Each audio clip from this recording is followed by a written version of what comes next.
Welcome to Books for Success. Today, we're delving into the wisdom within The Hidden Habits of Genius by Craig Wright. The Hidden Habits of Genius, 2020, is a guide to the traits that set geniuses apart from the rest of us. Drawing on the lives of extraordinary creatives, thinkers, and disruptors from ancient Greece to modern Japan, it traces the factors that make up the complex and fascinating phenomenon that we call genius. Who's it for? Embryonic geniuses who want to reach their full potential. Students of human nature wondering what makes a genius tick. All those looking to boost their creative abilities. Before we begin, subscribe and ring the bell for notifications if you want to keep receiving the knowledge of book summaries about health, wealth, love, psychology, and much more. Don't be shy about dropping your book suggestions for us to summarize. Also, you can use this video as an audiobook summary.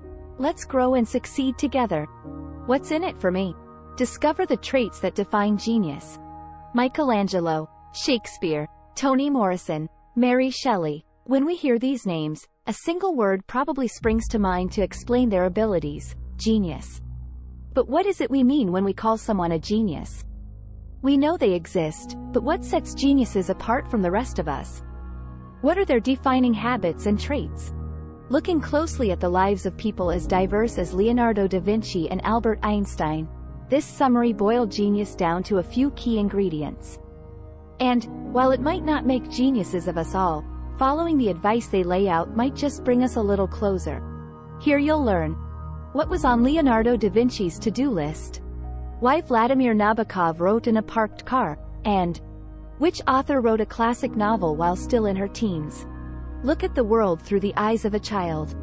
There are few Halloween villains more familiar than Dr. Frankenstein's famous monster, but did you know that his creator, Mary Shelley, was only 19 years old when she finished writing her iconic novel? In fact, she actually began work on the novel Frankenstein when she was just 18. After making a bet with her soon-to-be husband, poet Percy Shelley, and his friend Lord Byron about which of them could create the scariest story, the idea for the book suddenly seized her, and like that, a literary classic was born.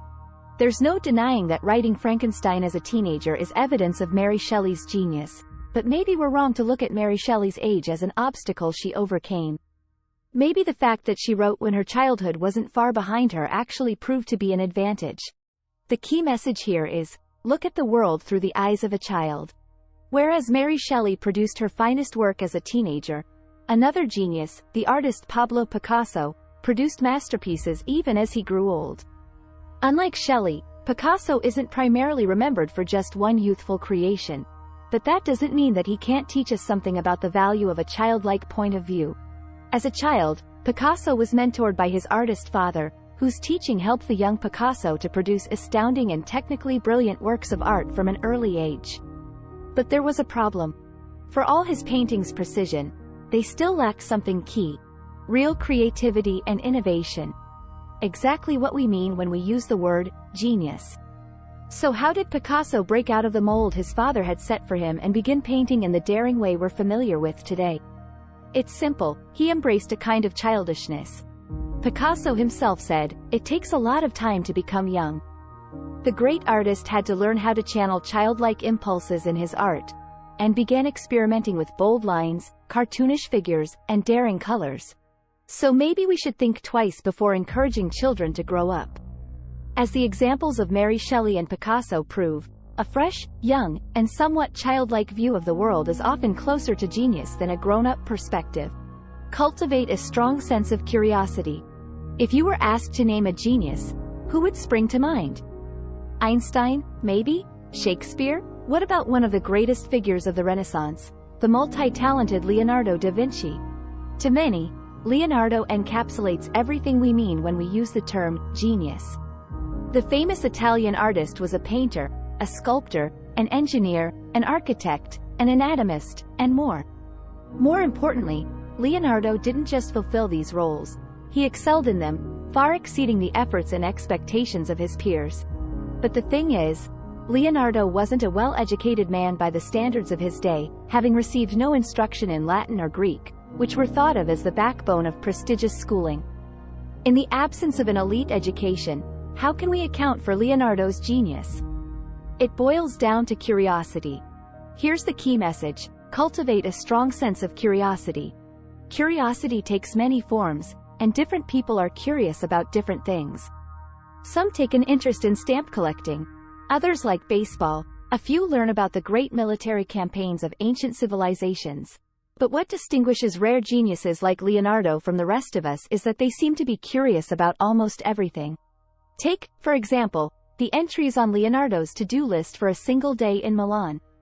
His tasks included calculating the area of the city and its suburbs, finding a book describing the area's churches, learning how to square a triangle mathematically, examining a crossbow, finding out how to repair a canal lock, and asking a man about the measurement of the sun. And those are just the highlights. Leonardo's restless mind was constantly struggling to learn about and understand the world around him, and it was precisely this great curiosity that drove him toward the achievements that made him famous. Few of us will turn into Leonardo's, but we can all try to be more receptive to the world around us. If you want to develop your sense of curiosity, then try to adopt an open and eager attitude to experiencing new things. If you're in a new city, let yourself wander around. If you're in a bookshop, choose something you wouldn't normally take an interest in. Curiosity makes the world a richer place. Give your work your complete attention. Let's stick with Leonardo da Vinci for a minute. We've already seen that he had an extraordinary sense of curiosity about the world around him. But that on its own isn't a recipe for genius. In order to create an artistic ability as great as Leonardo's, a few more key ingredients are necessary. Chief among them, outstanding powers of concentration. When it came to creating works of art, Leonardo favored a slow and deliberate manner. Instead of rushing in and beginning straight away, he could agonize for weeks about seemingly trivial details, like a fold of clothing or a shaft of light. When an abbot complained about how long it was taking Leonardo to paint the Last Supper, he replied that great geniuses require time to form the perfect ideas that they then manifest with their hands. So what's the lesson here? The key message is this: give your work your complete attention. The ability to concentrate at great length and with intense focus is common to many geniuses. Take Albert Einstein. When you imagine him devising his groundbreaking theories, you probably picture him in a silent study or at a dusty chalkboard in a lecture hall. In reality, Einstein was able to concentrate no matter where he found himself. A friend described visiting Einstein in 1903, when he'd recently become a father, and wrote that, although the place stank of diapers and stale smoke, the great thinker was totally unfazed. With his child on one knee and a notepad on the other, he'd jot down equations and rock his baby at the same time. Although every genius seems to recognize the importance of intense concentration, not all of them are able to tune out background noise like Einstein. Many of the greatest geniuses go to great lengths to minimize disruptions while they work. The Russian novelist Leo Tolstoy made a habit of locking the door while he wrote. Vladimir Nabokov wrote Lolita in the back seat of his parked car, declaring it the only place in the world with no drafts and no pesky noises. Whether concentration comes easily like it did to Einstein, or whether a genius needs a distraction-free environment like Nabokov, the ability to focus entirely on the task at hand lies at the heart of any genius's ability. Dare to break the rules. When Andy Warhol arrived in New York to work as a commercial graphic artist, he couldn't help noticing that something felt off. The works he saw displayed in galleries seemed out of touch. There was a disconnect between the real, money-driven city he knew and the kind of art hanging on the walls in front of him. A merely talented artist would have seen the discrepancy between the art world and the real world, and followed the implicit rule. If this is what sells and wins applause, this is what I should paint, too. But not Warhol. Like most geniuses, Warhol wasn't a great fan of orthodoxies and rules, far from it. Instead of ignoring the face of modern New York, he chose to make the city's consumerism his subject. The key message here is, dare to break the rules. Warhol took everyday commercial objects like a Coke bottle and a Campbell's soup can and made them his focus. By going against the grain and breaking the rules, he secured a prominent place in the history of 20th century art. But there are other rule-breaking geniuses, farther back in time, who took even greater risks than Warhol. History-shaping geniuses like Martin Luther, the former monk who turned against the Catholic Church and ignited the Reformation. When Martin Luther nailed his 95 Theses, a list of objections to established Catholic practices, to the door of a German church back in 1517, he broke all kinds of rules. But in his mind, the fate of Christianity depended on his disobedience. By the end of his life, Luther had founded a new Christian sect with its own theology and practices, established the right of clergymen to marry, and set in motion religious tensions that would boil over again and again in Europe for years to come. Few geniuses have played a historical role as significant as his, but had he played by the rules, the modern world would look very, very different. Geniuses can cause trouble. They rock the boat. They make us feel uneasy. They change our world, whether we like it or not. And they definitely don't do it by obeying the rules. Geniuses can turn a weakness into a source of creativity. The idea that there's a connection between genius and insanity is an old one, going back at least as far as ancient Greece. The Greek philosopher Aristotle noted that there is no great genius without a touch of madness. He wasn't alone in his observation, either. Centuries later, the renowned English poet John Dryden wrote that, "Great wits are sure to madness near allied." In other words, there's a fine line between being a genius and losing your mind. But for those of us who don't have any creative madness stimulating our imaginations, what can we learn from the famous men and women who did? Here's the key message. Geniuses can turn a weakness into a source of creativity. The idea that creativity can be linked to mental distress is a common one, but it's not just a stereotype. A study into the lives of eminent British writers and artists concluded that, of all creatives, poets were by far the most likely to experience mental health issues. In fact, it found that famous poets were 30 times more likely to suffer from manic depressive illness than the rest of the population. So how do we account for this staggering disparity? The answer seems to be that geniuses find a way of turning what could be a weakness into a strength, by using it as a well of creative inspiration. The Japanese artist Yayoi Kusama is a case in point. Now in her 90s, Kusama resides at a psychiatric hospital in Tokyo, and spends the days working in her studio across the street. She describes her work as psychosomatic art, in other words, art caused by her mental difficulties. Far from allowing her troubles to paralyze her, Kusama uses them as grist for her artistic mill, transforming her hallucinations into paintings. In creating art, she says, "I have been trying to cure my disease." Kusama's technique is instructive. For geniuses, difficult and often painful mental health conditions can be harnessed for artistic purposes. Instead of regarding a disorder as an obstacle to their work, geniuses find a way of turning it to their advantage, seeing their troubles as a source of creativity. Make time for relaxation. When is it that your best ideas strike you? Is it when you're at your desk? Or when you're answering emails? Probably not. If you're like most of us, inspiration probably strikes when your mind is disengaged, while you're taking a shower, going for a walk, or even while you're in the depths of a dream. We've already discussed concentration as a key element of genius. Isaac Newton, for example, had the ability to hold a problem in his mind and meditate on it for hours at a time, leading to revolutionary breakthroughs in the world of physics and astronomy. But genius isn't just about being able to focus. It also involves the opposite of hard work and concentration, the ability to relax.